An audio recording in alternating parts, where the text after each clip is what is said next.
Is growing over the shooting death of Renee Nicole Good in Minneapolis. Protests are being held from coast to coast, criticizing the surge of federal immigration agents after an ICE agent shot and killed Good last week. Homeland Security Secretary Kristi Noem is now turning her attention to officials in Minnesota. She says that they really need to tone down the rhetoric. We need our leaders to turn down their rhetoric. We need individuals and elected leaders in Minnesota to start partnering with us so that we can do law enforcement operations on the streets to protect the citizens that live there. Our Jess Arnold joins us in studio with fallout that we're continuing to see across the country, including right here in D.C. Jess, good morning. Good morning. Yeah, both Homeland Security and protesters are ramping up their presence in the wake of the shooting of Renee Nicole Good.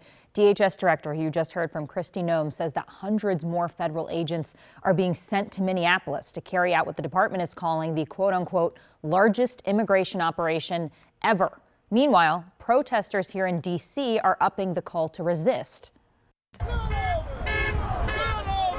I think people need to take it seriously, that this is a threat to any person, to any person's dignity in this country. Is a threat to all of us. The outrage over the shooting and ICE enforcement in Minneapolis comes concern in the district over MPD officers working with ICE. In a letter sent to the D.C. Council on Saturday, Interim Police Chief Jeffrey Carroll says the department is not cooperating with immigration and customs enforcement, but noted that many federal agencies that MPD does work with have the authority now to conduct civil immigration enforcement.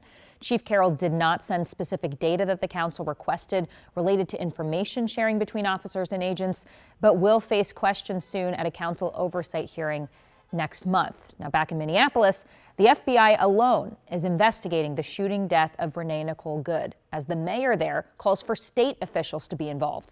While local officials say the video clearly shows Good was not attacking these agents, Noem and President Trump claim the man who shot Good was acting in self-defense. These are professional agitators, and law enforcement should not be in a position where they have to put up with this stuff. What that woman and what her friend and what their other friends were doing to law enforcement, not just ICE, law enforcement is outrageous. President Trump says the ICE agent who shot Good should have absolute immunity. Guys.